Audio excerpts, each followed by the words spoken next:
A very warm welcome to everyone here and online. My name is Jeroen Boomgaard, and as chair of the research committee of the Gerrit Rietveld Academie and the Sandberg Institute, I will lead this event. And a very special event it is.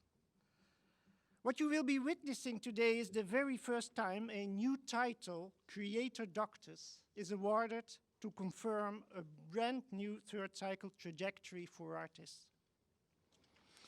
This trajectory consists of a 3-year research period for an artist in collaboration with a societal partner, leading to a final research output that has to qualify at the same level as a PhD, answering to the same criteria, but that, contrary to a PhD, is assessed solely on the basis of artistic output and not on a written dissertation.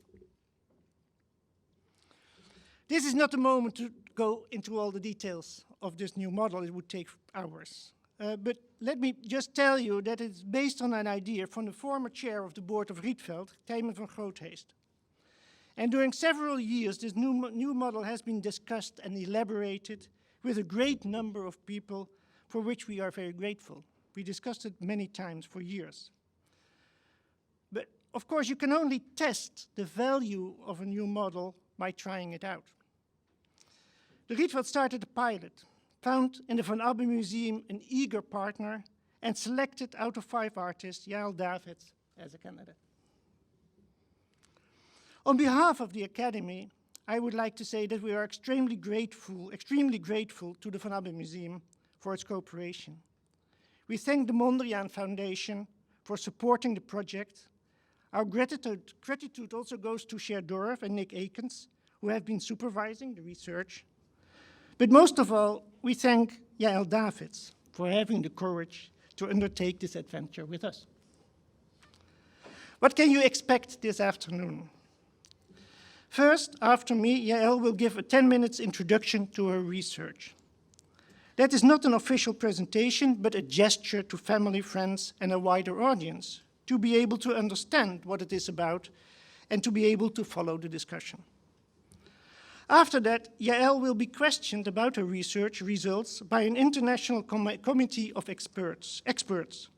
Some present here today, others you will be seeing online. The interrogation may seem mainly a ritual because we follow the standard procedure in the Netherlands for awarding PhD degrees. In this system, the research results have been assessed and approved by the committee before the actual public defense takes place. So, Yael cannot fail. She may perhaps stumble, I don't expect that, but she cannot fall.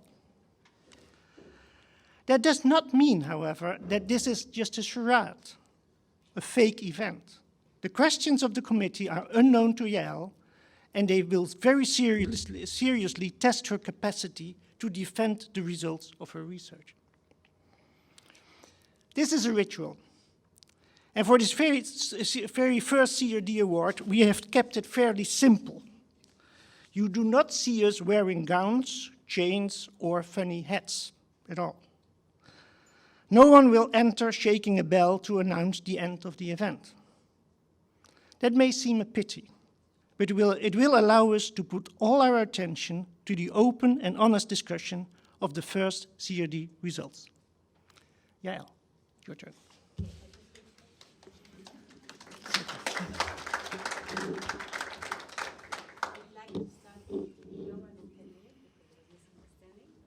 The sound, is the sound?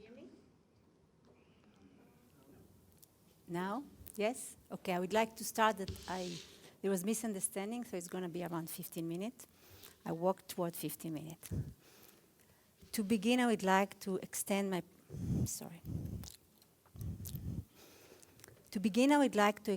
gratitude to Jeroen Boomgaard, to my supervisor, Cher Dorf and Nick Akins, and to all the commission members.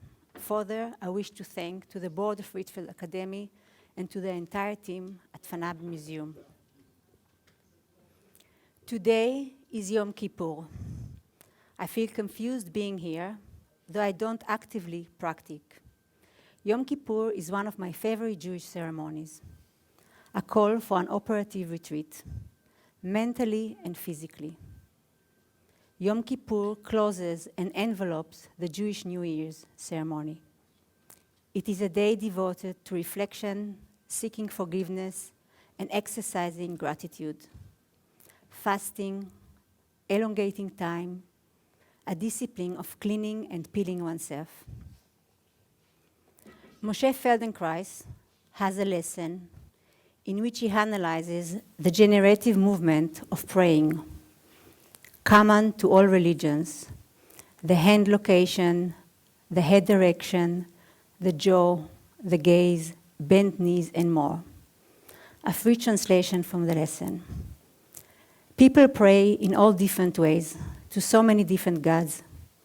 We will note that it is not the God that replies to their call, but ourselves. It is the way we pray that materialized our call. The peace, the devotion, the feeling that we are being seen by God. Put both hands together in devotion in front of you and move them and your head up and down. Notice that the distance between the hand and the head stay the same. It is the head that go a bit forward, following the hand. This is a primary movement, even before sucking. This is a movement of licking, like a dog licking water. It is the head movement and the two vertebrae, the axis and the atlas. The jaw is released to allow the movement. Did you notice all prayers and meditation, there is monotonic, quiet hymn that accompanies the prayer. Fasting, praying, sucking, licking, the movement of the head, the jaw around two upper vertebrae. It is the examination of the core of a functional movement. I wish for all of us that during this afternoon we could touch upon question, provoking me to reach the core of my research, peeling away false assumption in the process. 3 years ago, I started this trajectory in the mid of my education as Feldenkrais practitioner, my teaching in art master education, my maternal observation of my daughter, who was confronted by the stress inflicted on her by her elementary school system. 3 different roles carving together at this junction of learning and being responsible. I did not approve the structure of the art school I was teaching at, nor that of my daughter's school. However, I loved and respected every single moment in my Feldenkrais education. The Feldenkrais method looks at the skeleton, the structure that holds us, at the interconnectedness and correlation between each part of this skeleton. The lessons are many in lying down, a position of maximal support for the body with minimal struggle against gravity. The instruction of the teacher focus on micro movements and offering an alternative movement. The gaze turned inward. Movements are examined not as separate component, but as cosmos that need the best to serve each muscle, cartilage, tendon, ligament, joint, and other connectiveness tissue. We examine the learning potential of an error. We try not to correct. Our correction present judgmental. Students are encouraged not to look at the teacher and interpret each movement accommodating to our own ability and body. In all, it is a site of learning and receptiveness. The Feldenkrais doctrine is geared toward our condition and process of learning, a potential that can be applied toward other learning systems. I applied to the Creator Doctus with the idea of building an after-school program in which I would apply Feldenkrais principle as guidelines, offering any child a supportive ground for learning. I imagine how we, that is myself and my network, former students, friends, peers, people who are dear to me, would generate from our friendship and shared urgencies, reaching toward other social contact and context. With this modest ambition, I arrived to an Abbemuseum. Early in the process, I realized how lost I am without and far from my community, who were at the core of my motivation for creating this school. I realized that the museum network was not oriented toward the public we are looking for. We tried approaching different groups, teachers in public school, teachers in mid of their education, local artists, and members of an Abbe. However, we could not find an immediate enthusiasm and struggled to cement a group. Now I believe that here we failed, not realize how detached our approach was, and how we disregarded the complexity of the social structures that support the museum. However, something else happened, something much more subtle. By allowing different people to use weekly the museum floor in a physical proximity, lying close to each other with non-productive driven attention. After giving many lessons, becoming familiar and curious with my group, I decided to exercise the museum as my school and the museum collection as a material for the school.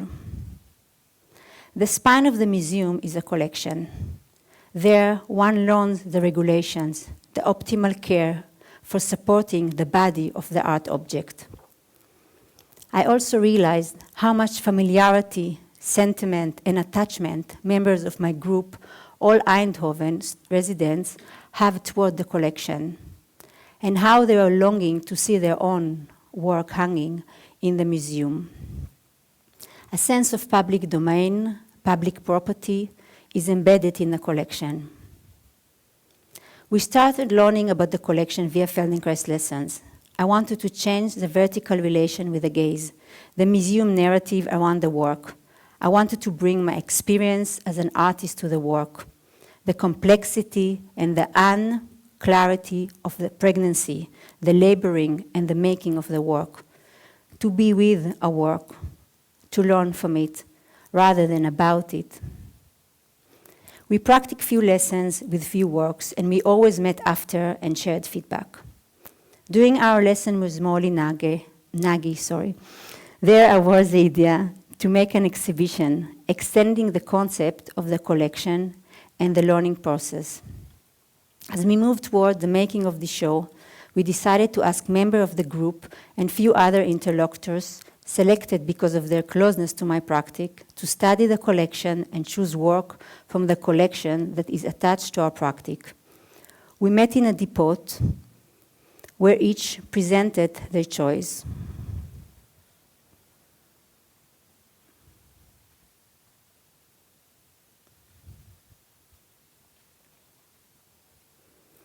The school activity. The school activity and site in the show is a central room of the exhibition, where all wings of the old building meet. We planned weekly Feldenkrais classes given by local teachers, as well as fortnightly lessons with works from the collection given by myself. For the class with the collection works, the work were being transported from the adjoining depot room and occasionally from other exhibition room. Each class is developed around assemblage of works originally selected by a member of my Feldenkrais group. I studied these works and looked to find relationship according to the elements and forces such as movement, gravitation, light, direction, orientation, stability, symmetry, texture, and more. Once commonality is located, I looked for a lesson through which the student can experience these forces within herself, as well as in the work. I looked in libraries for any text written about the specific work and not about the artist himself. I read, I imagine, and mainly try to let the work stays with me for a week or more. The 8th lesson we gave this month, in a disciplined, routine way, against all odds, have proven to be a great learning process and the core of the 3 years research.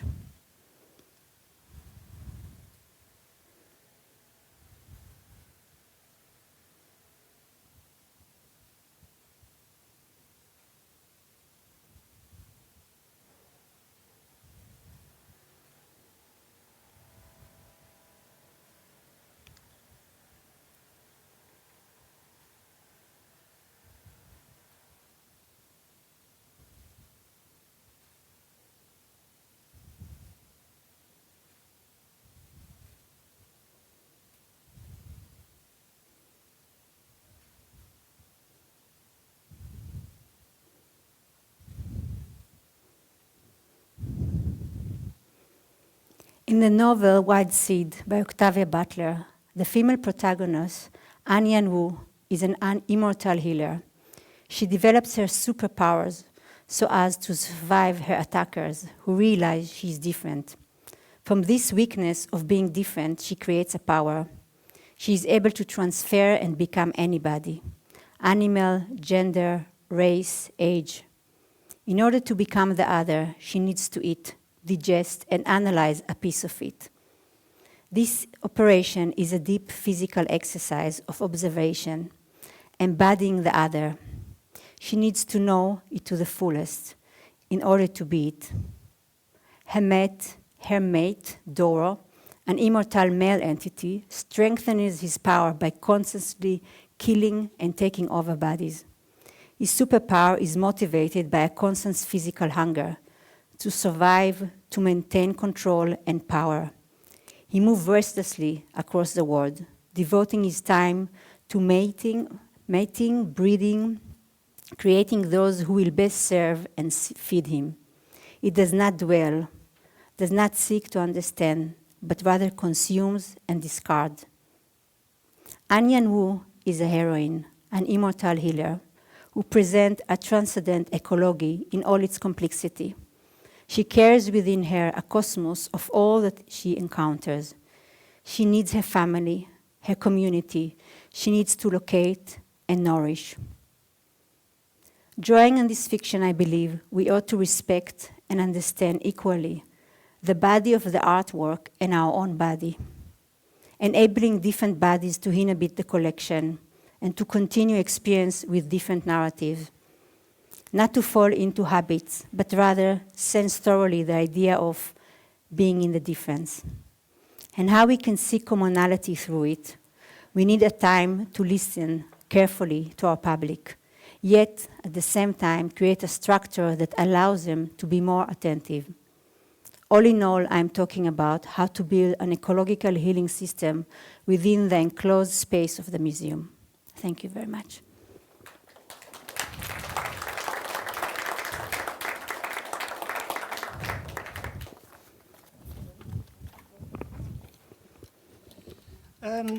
We will start your position, and the original idea was that Dora Garcia, a visual artist and educator, would start from the screen, but Dora is at this very moment in a plane that was shifted in time, and she proposed that she would try to zoom in from the plane. We thought that was a dangerous idea, so we asked Paula Albuquerque, senior researcher here at Rietveld Academie, to read Dora's question. Paula. Dear Yael, in your final report delivered in March 2020, you draft how the art institutions of the future might be. But how to look into the past? How ways of reading the collection like the one you propose could affect the transmission of art history, this is, the violence of the archive? A hard question.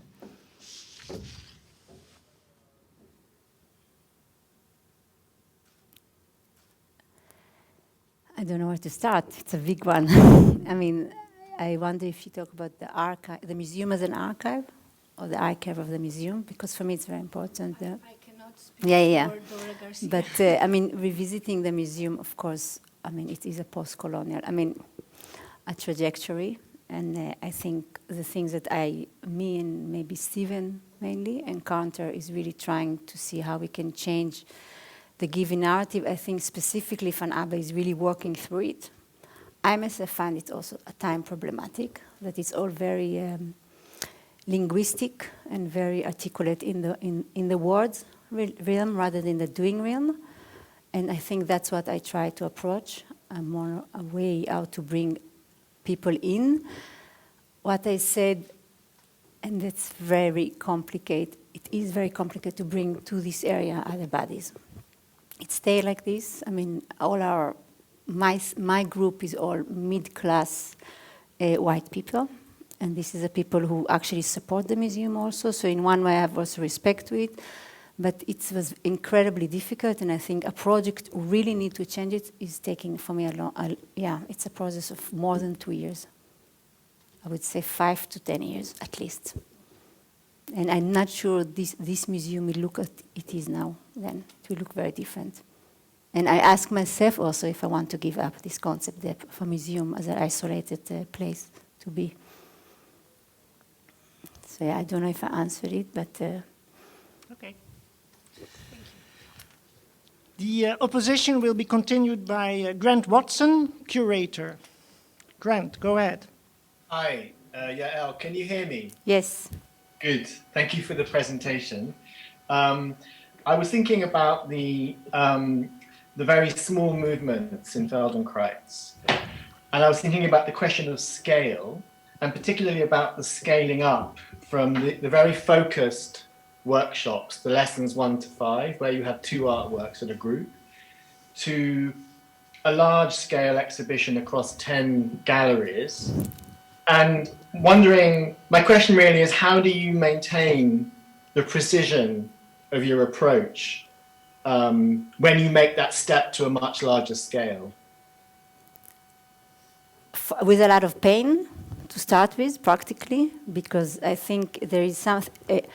I think even taking the space of the museum and creating out of it a school, this was already a project of itself. I mean, the whole 2 years was about realizing how physically this space is unhospitable to the body and to this small movement, because you get cold, there's sound, all this kind of attentiveness is not physical attentiveness, I would say, it's not ready to be encountered in a museum. I do think that the precision is there, because I do think it's something that I could not live without it.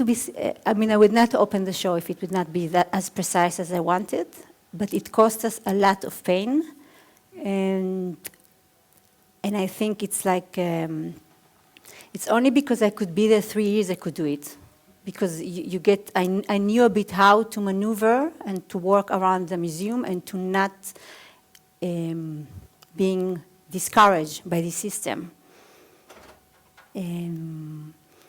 I like the question very much, by the way, because I do feel that the show is very ambitious, and I do feel there's something that is at stake and can be judged.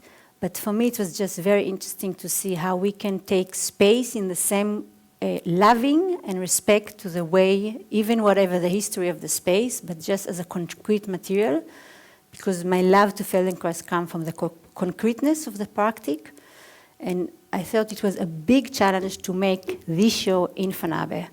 So for me, it was as learning process as to work with my body, to really sense everything I say, gravity, light, movements, to make it so transparent. So yeah, I don't know the times. That's Somebody okay. have to. You're fine, you're fine. Okay. Grant, does this answer your question, or do you want to follow up on it? No, I think we have quite a few questions, so I can come back later if necessary. Okay. Thank Sure. you. All right, thanks. The opposition is continued by Francesca Zolium. Francesca is director of the Museum of Contemporary Art in Leipzig. Francesca, go ahead. Hi, can you hear me? Yeah. Pardon? Yes. Yes. Yes, okay. Sound is not very good. Yes, so thank you much for the presentation. And what I liked about your research description was that you obviously and very deliberately derive from fixed destinations. So you are working towards something without fixing this point of arrival. So my question would be, how did your research questions evolve during that time, or where were like turning points for the questions you were working toward? I think there were a few. I also tried to trace it in my talk.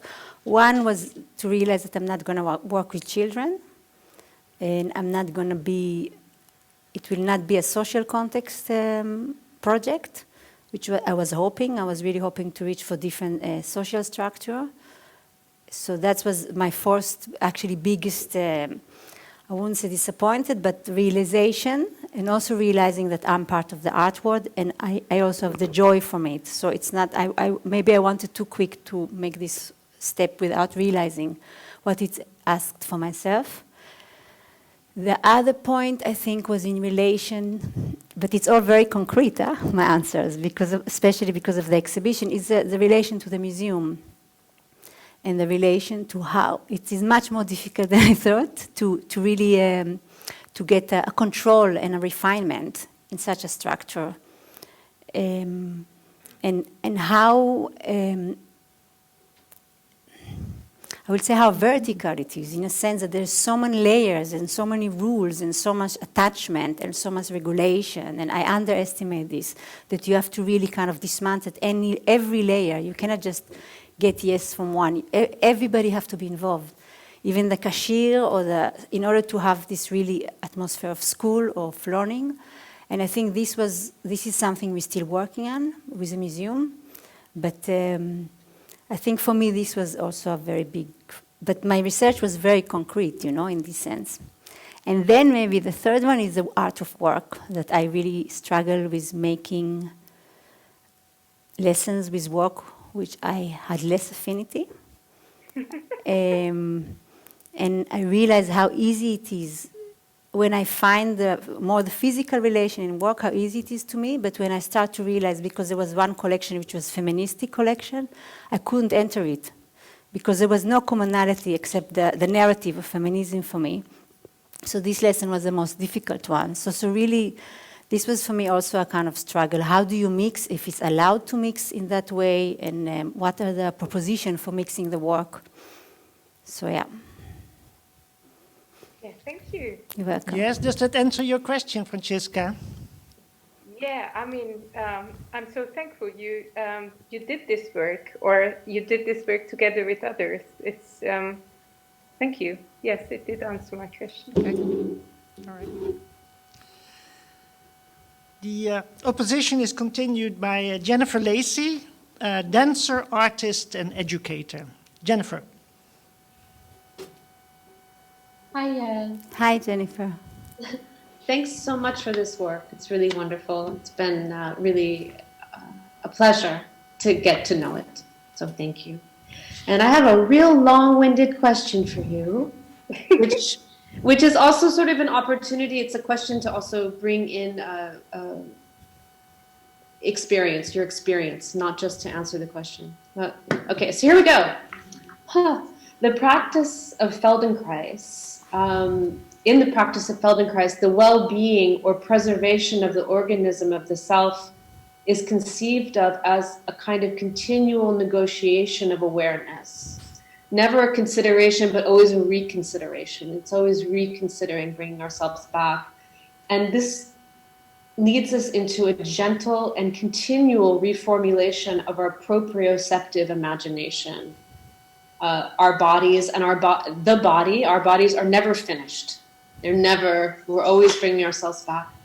And this continual negotiation, this movement happens within an organism that does not have discrete systems. The muscular is not discrete from the emotional, is not discrete from the endocrine, is not discrete from the psychological, is not discrete from the ancestral. So then, doing this project in the museum where you found yourself and dealing, and in your work, in other aspects of your work, dealing with the preservation or well-being of the body of an art object within a museum situation, where this consists of acts of conservation that consider this body as finished and in fact static, somehow in a sort of a stasis. I'm sure the conservators would disagree with me, and that would be great. Exactly, yeah. It's a general thing. Is like the body should not fall apart. It should remain looking pretty much like we remember it looking when last we opened its box. And mostly, so the other systems of meaning that may be around that body, historical or energetic or contextual, are not particularly addressed by that kind of conservation. And it just seems to me like there's a very interesting tension between these two forces at work. And I was wondering how you experienced that physically as a teacher of Feldenkrais, looking at these bodies of your practitioners, the body of the artwork, and how that led you into your questions. I think I don't agree, to start with. I think with working with Van Abbe and with the collection, I realized how beautiful is the body of the artwork. I think that when I appointed and I talked even to Stephen about the collection, it was about how we're going to be responsible for the work rather than how we take care and maintain it so as it is. I realized what works, I mean, that it's actually more in our mind. That was for me very interesting in this project, to accept that the work need to sleep, need to be in the depot, need to rest, need to gain its forces. And I think it's us, we always see it as a kind of dichotomy, but the work has a skin, you know, it's kind of things happening. And the conservator or the collector, he loves the work as I love my body, actually more maybe, but I don't think it's only about conserving. I think it's really about talking to the work. And if you work with somebody like Tos, who was in all the lessons and who really appreciate this project, you realize that it's also in our mind that we think always about conserving. There is a very straight regulation. And to be honest, I think they're quite good, because I see how we as humans abuse ourselves, and how everybody in a system of museum, of the artwork, or any other system, because there's not such a straight regulation, we go over with production, with whatever it is. So in a way, I learned to appreciate the protectiveness, but I don't mean as aggressive protective. That's something that needs to be guarded. Now, what is it that is guarded? Like Dora question, it's a big question for me, but the fact that people are so caring, I was very critical, but in these 3 years, something really happened to me. And I understood that it's a work as a process, you know? So it's not one thing. So yeah, that's how sorry, water. Do you want to follow up on that, Jennifer? Just shortly, did that affect your lessons? Like, as you integrated this information, did it affect the language of your lessons? There is a sense of touching in Feldenkrais and in looking at work, dwelling on the work with your eyes. And I think that's, for me, it's forbidding to touch people, because one-to-one is more touching. I do touch people because I get very excited. Usually I teach in Zoom, so I'm doing it. But I think this touching became very prominent for me, that I cannot touch their work and I have to reach them without the touch. And the more I did Feldenkrais, the more I wanted to touch the people and the works. And that's, for me, maybe then the lesson became more questions, more details, in order to bring this touching feeling. So that's, yeah. Thank you very much. You're welcome. We continue the opposition with Shruti Bala. Shruti is Associate Professor of Theatre Studies at the University of Amsterdam. Shruti. Do you hear me? Yes, very good. So what I appreciate in your artistic practice and research process is your aspiration to transform habits. Whether these are bodily habits, mental habits, institutional habits, or even societal reflexes. Yet, of course, as we all know, and you pointed to it earlier in your earlier answer as well, this transformation of habits takes a lot of time. A lifetime. A lifetime. Yeah. I wrote it down here. And I understand, of course, that it takes a long time. But I also feel we, as artists, as teachers, as institutions, we are also responsible to think about the time things take for habits to change. So my question really is, how does your practice relate to this urgency of transforming habits, the needed urgency of transforming habits, and the fact that it takes a long time to change? Well, it's very difficult for me to separate the practice for myself to start with. So I think it's given me faith in a way that it takes so long, because it means I have to work, and there is a work. I really feel I just started, to be honest. Van Abbe was really like opening a door, and it was like a Pandora. I never realized what it entailed, but I know that things have to happen much slower, actually, in a way that the way we compose now the group, and if I want to go to other people, how to join other people to the group. I'm much more selective now, maybe more protective. I think about the time question, because we are never there. That's the thing. That it's like we always will fall to the habit. I mean, also in Feldenkrais, it's always like Jennifer. It's always about regaining stability. We never gain the stability, or we never owe the stability. So it's. I think it's just accepting that it's always to work, and always in every little detail that we are doing. Because I don't think I can change, to be honest, very much the how I do. But I can change the ethics of the things, the way they're done. And that's what I really try to do in Fanabe.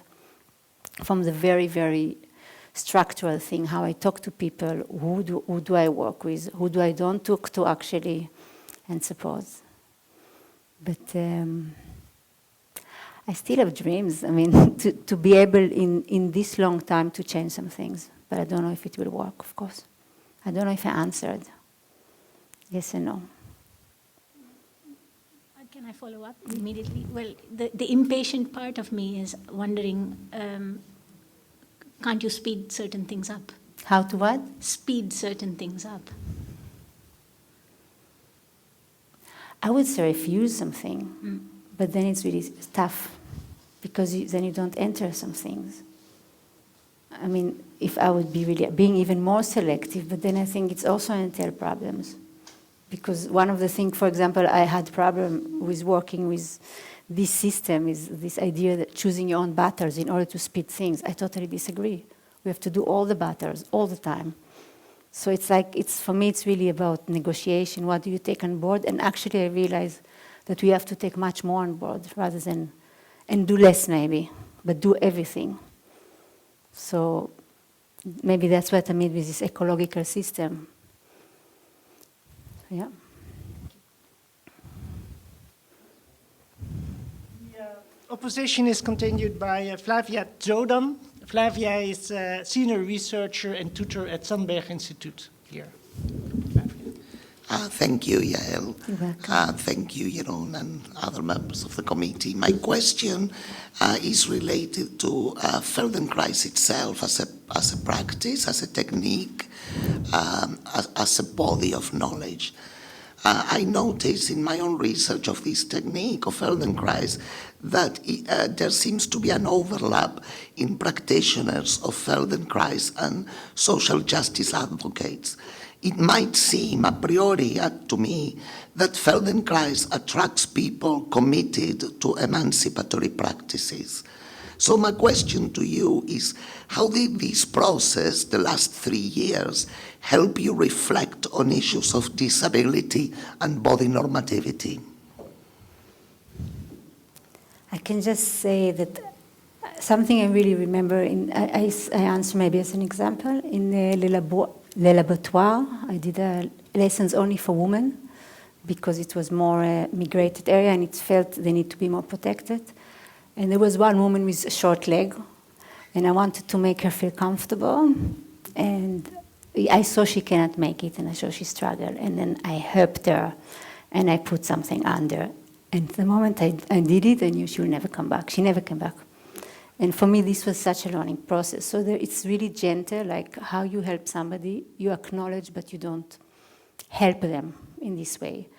And what happened now in the process, that sorry, I have to laugh, but 30% of the people for Fanabe who come to my lesson cannot hear well, because it's 65 plus. Sorry, but it's not a joke. So it's really, it's a very tough, like I see they don't do what I want, or what the instruction, what I aim to reach, but I really let go. With you, I was a bit pushy, because you were attentive. But a lot of time is by letting go, actually, by allowing somebody to feel super part of the group rather than trying to give attention to its and I learned a lot from this when I tried to help. So I think I can only facilitate, but I don't want to push too much a progress, what I think is a progress. One of the things that I think I wanted to help people from my realization, and it's something I realize it doesn't work. People have to bring it themselves, their resolution. So that's something I learned in these 3 years. Is that satisfactory? Yes, yes. Yeah. Thank you. Okay. All right. The last question of this first round of questioning, because I think we will have time for a second round of questioning. okay. Yeah, you're so fast.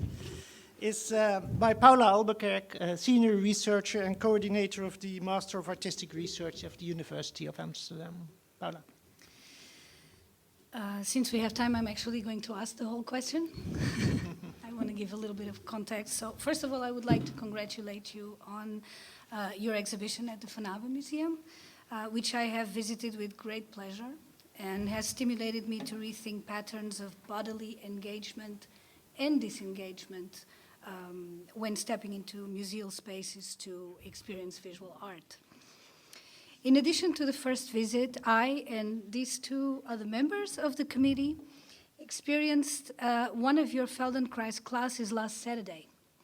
We were invited to mimic infants' spontaneous movements when learning to lift their heads while lying on the ground as part of a concerted effort between bent elbows and knees, circling ankles and toes to start crawling and eventually walking. Lying on our bellies, we have consciously performed very tiny movements with our arms and legs in what seemed like a relaxed manner before understanding the next morning how connected to our skeleton the muscles we hardly felt during the class really were. The fact I was feeling my shoulder blades, spine, and hip joints to the point of pain on Sunday morning testifies to how this consciousness impacts, to how this consciousness of the movement impacts on its effectiveness. During the class, we were in the presence of the artworks you had chosen for the session, yet when lying down on our bellies during most exercises, we had our backs to them and our eyes were closed. Personally, it was your voice that reminded me of their suggested relevance and brought me time and again to the work. So finally, I get to my question, which is I would like now to give you the opportunity to elaborate on your ideas behind the particular selection of the artworks for this particular class and how they relate to the very specific set of movements that we were making. This specific selection, actually, it's an old selection. So I have to bring it back because everything also, you know, with the shift of the lesson, so everything is become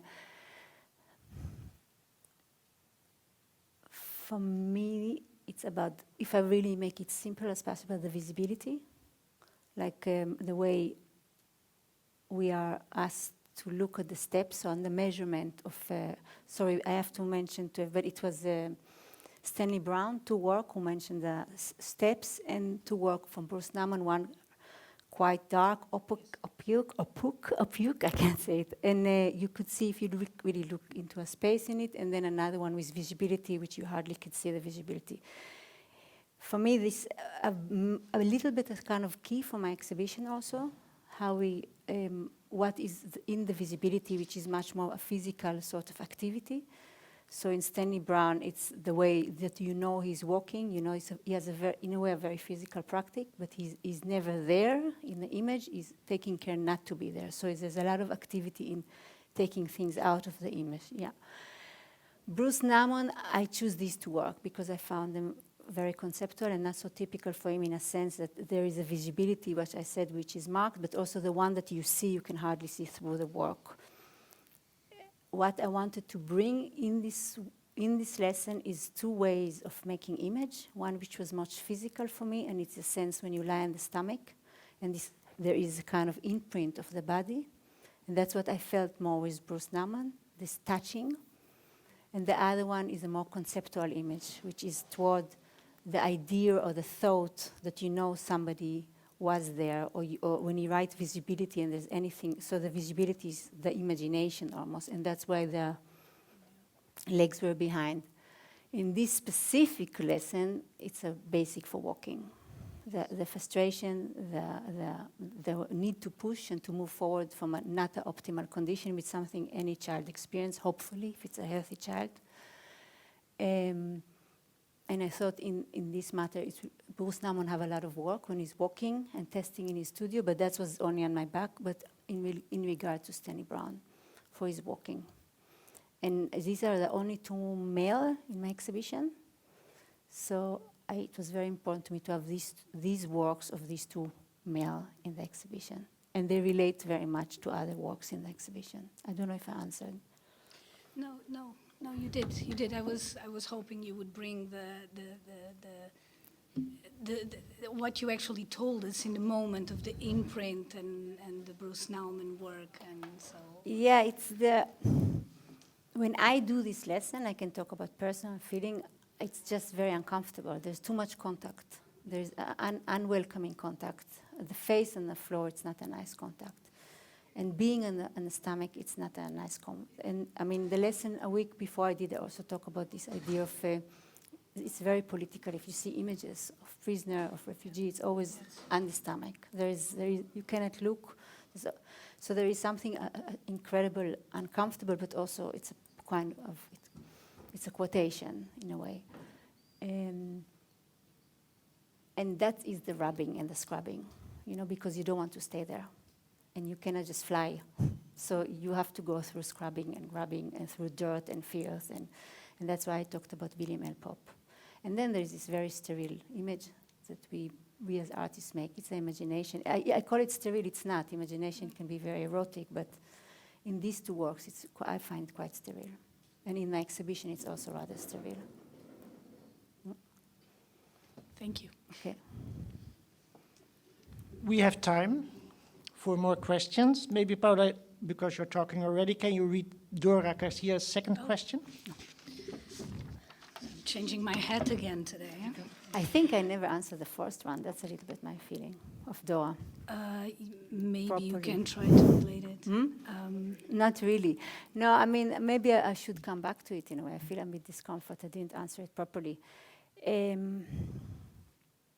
I work a lot in archive in Israel because it's much more related to these archives and to how corrupted they are and to how racial they are and how politically, I mean, I also wrote it a bit, or the whole archive or the book, the National Library, it's all about constructed identity through what all the Palestinian books that were burned or selected or took out and what was taken and being appropriated by the Israeli.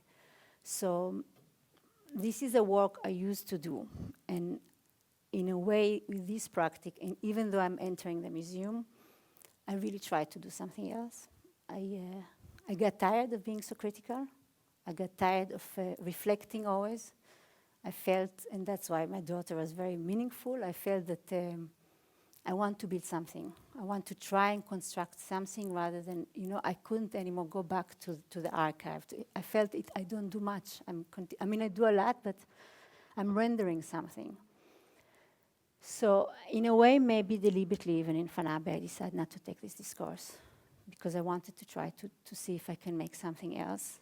I don't know if I manage, and as I said, there is a lot of things, but it's also very tiring always to reflect on the things that and we all know they are not okay. I mean, it's not that, at least we, the people we are here, and especially Fanabe, it's such a narrative that they know it and they walk through it. So I felt there I can do very little.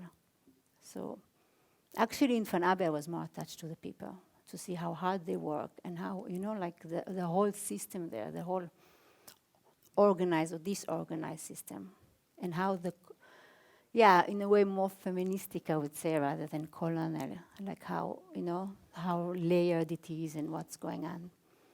So I don't know, that's maybe more don't know if I answer, but that's a little bit more closer to it.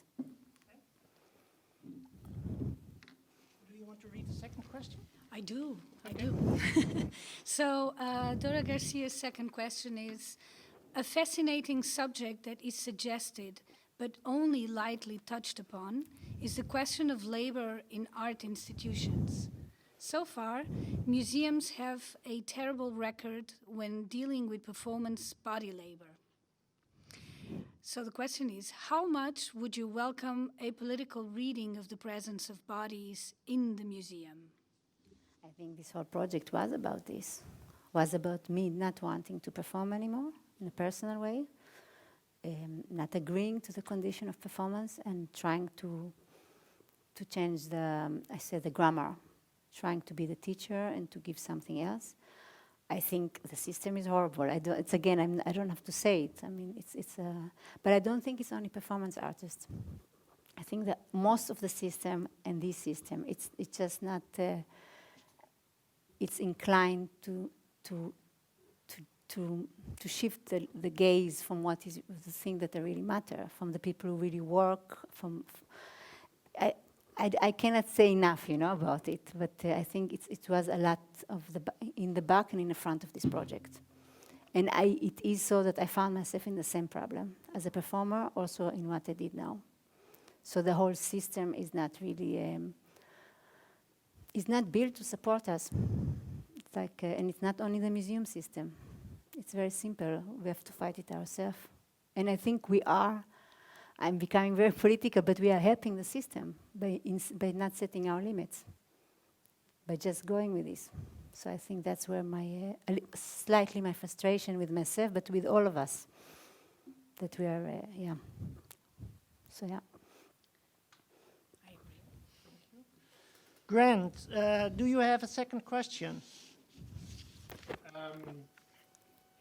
Yeah, one of the things I really thought was fascinating about the proposition of the project was this idea that you could develop a new way of looking at a work of art or relating to a work of art through Feldenkrais, through lying on the floor, through giving it this kind of extended duration of time. And that being, I suppose, an example of a shared research process through a workshop. And I'm aware, and I appreciate in your answers that you've given, this kind of refusal of things like progress and transformation. But in a maybe more traditional PhD process, there would be a question around how did you evaluate the experience of the participants? How could you understand how that experience was for them? Or was that important for you as a part of your research? It is very important because, I think as a teacher, what I realize again, I become a better teacher if I have a good student, and good student in a way if they're willing to go there and be there. I thought, it's funny you ask it because I thought about it today, that ideally when I made this whole relation, and when we thought we do a once a week Feldenkrais lesson and every 2 weeks, which didn't happen, I imagined one body. That's why I took different parts. And I imagined that if this one body will come through the whole lesson, something will happen. So that's my dream. I compose even the weekly lesson as really a structural. Due to COVID-19, it didn't happen. So we had, also Marika Wilken, she's here, she gave the weekly lesson, and it was better that she would do the lesson. She felt at ease with them. And then my lesson became more performative because they were only toward the end, a day after each other. So also in regard to the work, I could take less time kind of being with the work. So everything changed. But we had a limited space so nobody, maybe except Friedrich actually, could take the whole trajectory. Imagine, in a good word, I would love people to be there weekly. And I think that's something that we didn't do because of some people wanted to be there weekly, but we didn't allow them because then it was other people could not come because we could have only 6 people in the group. So that's something I think that I overlooked a bit. That my proposition was but for one body who will endure the whole 3 months, but practically it was like a performance. So people came and left. So I cannot say, in an ideal world, I would maybe construct it slightly different. The other thing we found out that there is still a very big gap because between the Feldenkrais lover and the art lover. Not much art lover will lie on the floor with closed eyes.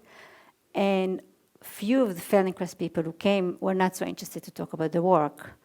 So that's for me also something that I think it was in my imaginary world that I wanted things to happen as such. But things happened, but I don't think as I hoped for maybe, or as I saw it. But things did happen. when things happen, it was just very beautiful. When people could see work in different eyes or in different insights, then for me it was very rewarding. Yes? Is that satisfactory? Yes, thanks. Okay. Francesca, do you have a second question?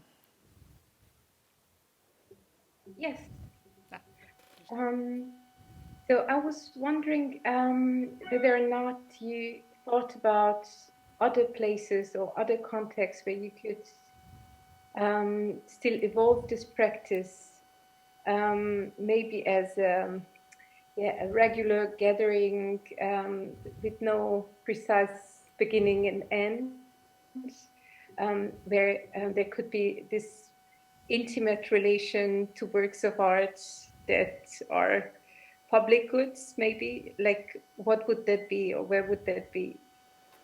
I think I was just conserving with Steven and Taya lately, and I think Van Abbe think about maybe to incorporate this idea in their collection presentation, which is something that we have to really discuss. Myself, I have a feeling that I have to touch other bodies now. I mean, with this, I mean, also because I hope I can touch again in a way that it will not only be lessons. So we're working now in other institutions, maybe in the Rijksacademie, but for a really long term. But I also feel that I want to contact other people, not in relation to art, maybe in really relation to more the care system, and to offer care. But that's, again, I don't know how to combine. Yeah. Is that satisfactory? Oh, no, I got distracted by the sound later, but yeah, I mean, yeah, for now, yes, thank you. No, I don't have answer for it, really. That's the thing, that for me it's still, this has to stop first to finish, and then I can, it was so intense, everything, also with the COVID, so I don't really have a kind of imagination now for the future. I think I just have to take time and to see where it takes me for. It's really a beginning of something, so I also don't want too much of a planning, and I have to survive also, so it's like, I'm looking now, because this was wonderful 3 years that I got funding, so I have to find now new ways of living with this. So I don't have a really answer. I think that is a very nice conclusion of this interrogation, that you have no answer. That is a good ending. The committee will now withdraw with Yael to discuss the results. And we will be back here in about 10 to 15 minutes. So don't go anywhere. We will be coming back.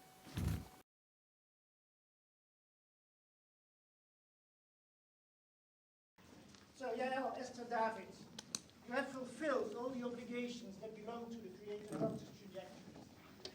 And in a very convincing way, you have answered all the questions the opposition has put before. On behalf of Gerrit Rietveld Academie and Sandberg Institute, it is therefore my honor and my pleasure to award you the degree of Creator Doctus. And committee members Flavia Zodan will hand you now the diploma, especially designed for you by David Benwith. Applause.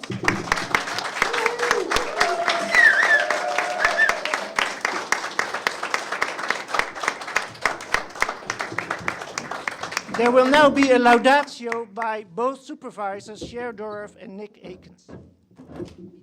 Yeah, sure. Cher will start.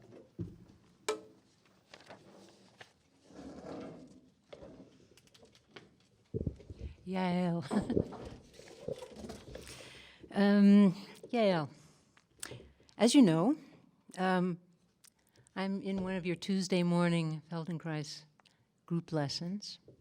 I'm in the morning lesson. And last week, so that was last Tuesday, you told 7 of us in that lesson that it was going to be a simple one. And it was going to really be looking at tiny movements, of course, in the ribs and in the pelvis. And about halfway through the lesson, I was lying on my right side, I think, and I was making this slow movement to my left side. And you said this. You said, remember, at the beginning of a movement, there is always potential for differentiation. And I repeated that sentence to myself several times. I said, I don't want to forget this. Remember, at the beginning of a movement, there's always potential for differentiation. And it resonated with much more than the sensations I was feeling in my upper body at that moment, because it said something to me, maybe even a little bit profound about your life, about your work, about your daily practice as an artist, as a mother, as a Feldenkrais student, as a colleague, and as a friend. It said something to me of your artistic practice, specifically framed by your research propositions during this particular project. At the beginning of a movement, there is always potential for differentiation. Your journey these past 3.5 years within the remit of the Creator Doctus speaks much to that potential for subtle variance of emphasis, of intention, and of care. This program has asked much from you. Asked you to perform, to engage, to reflect, to document, to archive, to construct at a really rigorous tempo. And you asked a lot from yourself. From your life energy, from your imaginative being, from your ethico-political aesthetics, from your craft, from your compassion. You proposed an exhausting 3 years of research and creation, taking responsibility for the completion of 2 major works. Let's not forget the 2. And you also asked much from the program itself, insisting on commitment and dedication to this educational experiment. So there was a reciprocity of expectations going on these whole almost 3.5 years. Sometimes fluid, sometimes sticky, sometimes institutionally constrained, other times wildly experimental. You've worked tirelessly, and I really do mean tirelessly, with the tiny fluctuations that over time affect a larger gesture. You're interested in caring for learning processes. You sowed the seeds according to your original proposition for creating a school inside a museum, a school in the spirit of no école, but different. You proposed a situatedness between body and artwork that challenges and facilitates the experience of movement differentials. The artworks functioning as landing sites, as paradoxical places of rest and excitation. As objects, paintings, graphics, drawings, videos, sculptures, writings, concepts, suffused with variability. Now I want to go back. I'm remembering way back to 2017 when this all began, and that feels like a decade ago, a century ago. I don't even know. It's so long ago, and yet it's not. And it was the beginning of the Creator Doctus movements. And for your first work, you intensively researched feminist tributes to Ella Lasker-Schüler, Julia Aguila, Cornelia Gerlit, and Rahel Vernhaken. And that research coalesced in a piece called A Reading That Loves, a Physical Act, which included the installation at Documenta 14 in Athens and a performance installation at Kassel. For Documenta Kassel, you asked me to write the inscription for the daybook, and I was really honored to do it and also extremely nervous about it because I was afraid I didn't know if I could get the poetics of it all right. So this weekend when I was preparing this tribute to you, I opened the daybook and I reread that short fabulation. And there were 2 sentences that kind of stand out as a hinge between your work then, in 2017, for that project, and the remarkable exhibition, A Daily Practice, that's in the Van Abbe. And then, of course, there's all the reading, the writing, the cooking, the eating, the conversing, the arguing practices that happened in between these 2 works. If I would try to synopsize my experience of your research trajectory and the experiences that research has generated, I might say it this way, and I'll just quote myself from that slight description. Your work, after all, has always provoked mass with transparency, allowed the body its entropic vulnerability. And then again, I might say it another way if I was allowing for the potential for differentiation you teach so well. You have said in one of your descriptive texts on experimental schooling that your interest is in that which happens in the moment between closing and opening our eyes. To add a little personal detail to that, I'd say that the experience of walking through the Van Abbe exhibition, guided by the trail of black cloth, feels like landing on a single vertebrae's flexibility during a Feldenkrais lesson guided by your instructions. Eyes closed, eyes open. You teach us as you learn from our learning. And here's that reciprocity again. Just as we, moving between the museum's rooms, at once see through the transparent violence of the glass, were absorbed in the dense opacity of the dark matter situated in your sculptures. Eyes open, eyes closed. The past 3.5 years have been full to overflowing. Unexpected paths and variegated diversions have left traces in human and non-human mattering, movements seamlessly fluid and movements interrupted. Several friends and relations have moved with you through the tumult and the joy, through the distress and the satisfaction. Hannah, Thijs, Andre, Frederick, Tara, just to name a few. You folded their love and support into the work you offer to a wider community, work that moves and is deeply moving. It has been a pleasure and an honor to have been part of this journey, my friend. I want to thank you for your strength, your resolve, your always already insistence on justice and integrity, for your keen and curious mind, for your unshakable commitment, and for what you offer to us. You've set a very high bar indeed for future Creator Doctus artists. So congratulations, Yael. Chamar Chatima Tova. Welcome.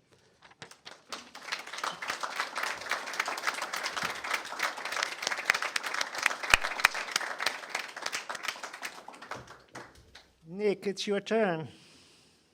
Can you hear me? Yes. Good.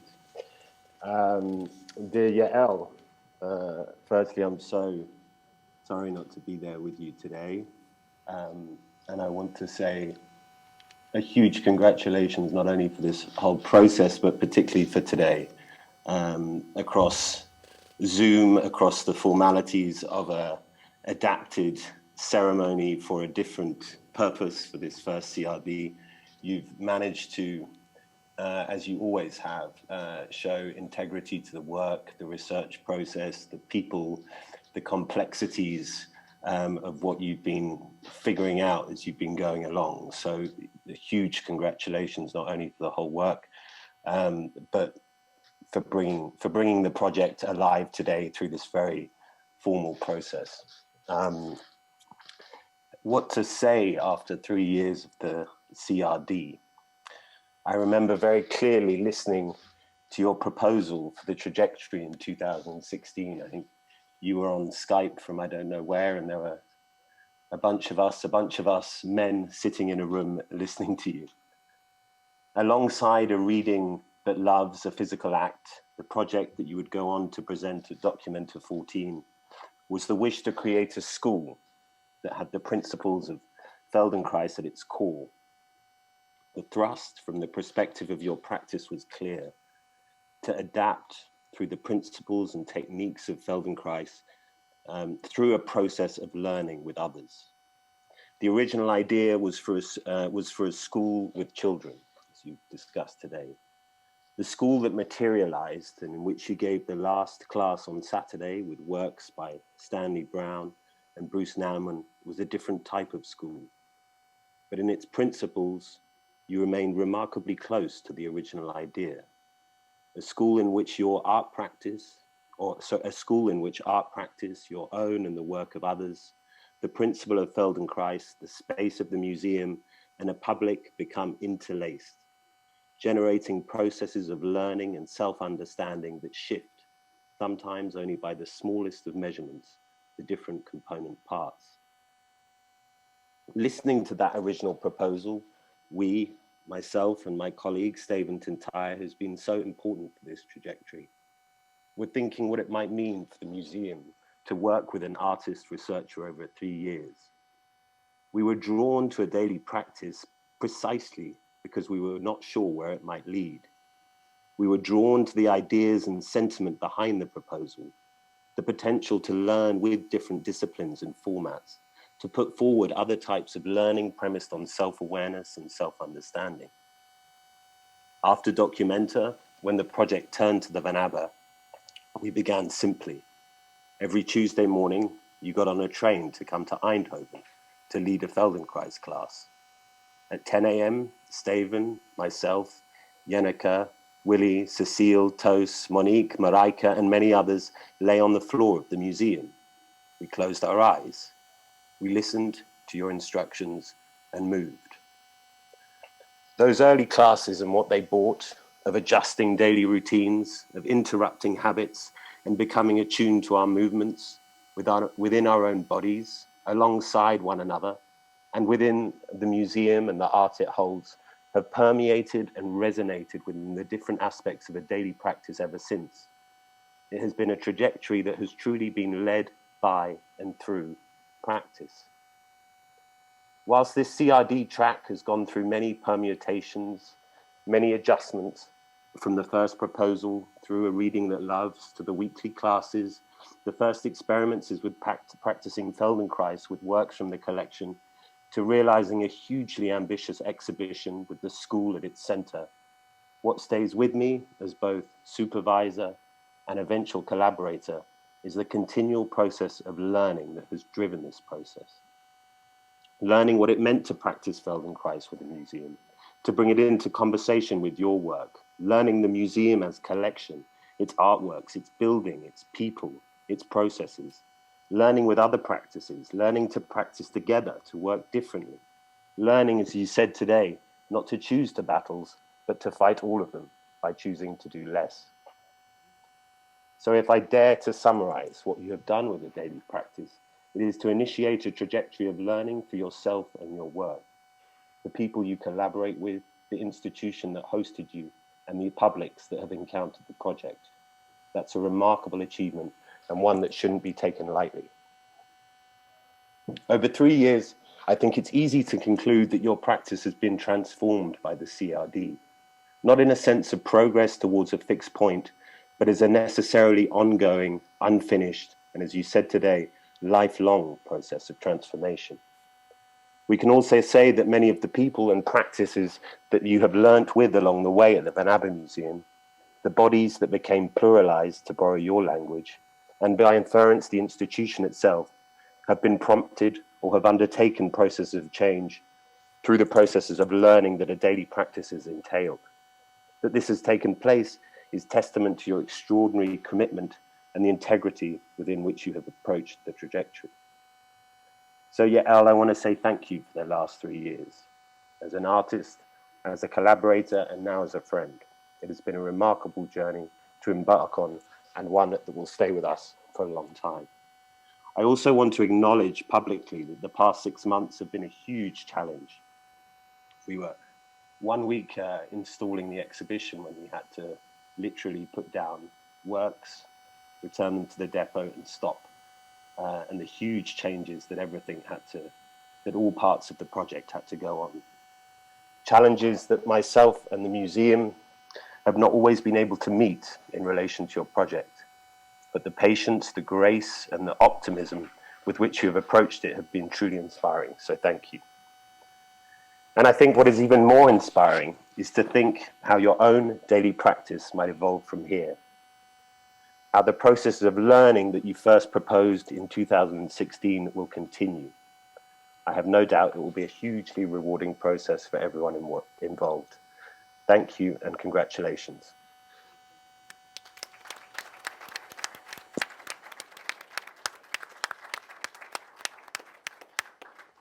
Do you want to say some thank you? It's big. You ready? Yeah, it's drama and it's big. Oh my God, it's in my bag. It's an ongoing process, guys. No, because it's a little bit collaborative, so I thought I have to thanks. And I hope I probably forgot a lot of people.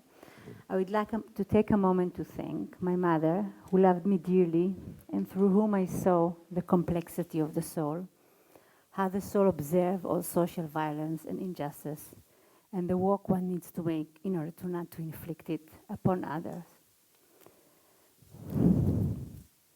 Tara, who is so funky and open, patiently accepting so many of my default and projection, and that lying with her in bed naked, touching, means the whole world for me.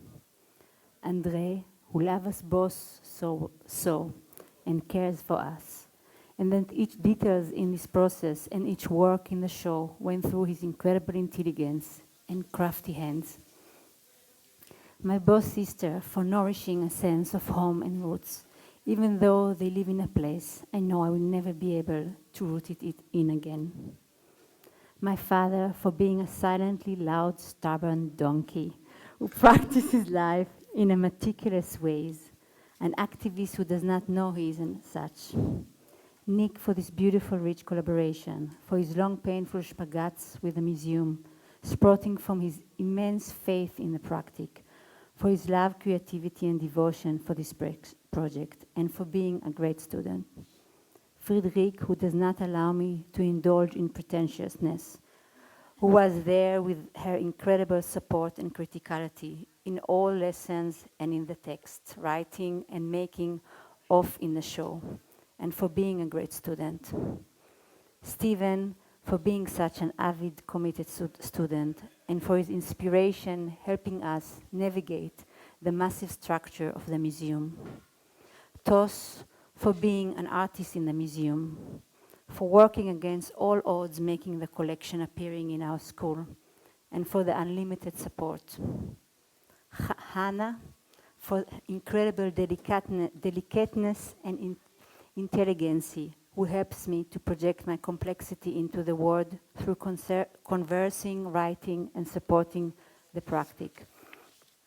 Thais, for his lucidity and caring, who filter my writing and thinking with his crystal thought and soul, who does not shy away from anything that is less than confronting.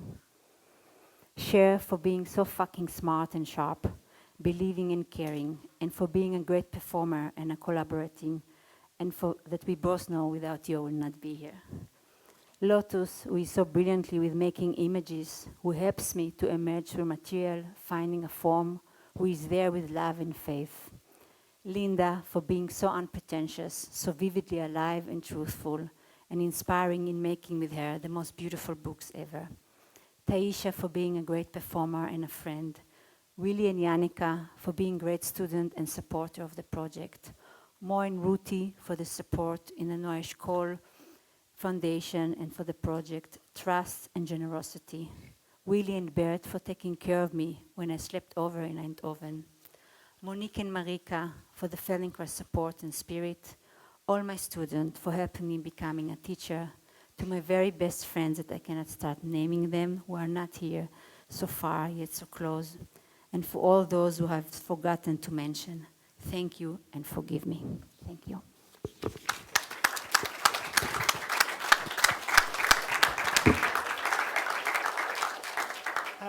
It just rests upon me to end this session, to dismiss the committee, thanking them very much for their efforts and their great questions, and to ask you all to not start celebrating here in this room, and of course congratulating Yael, but please go to Neni on the Stadionplein, because there we meet over drinks and bites, and there is space, enough space for congratulations, because here it's not allowed. Thank you very much, and see you over there.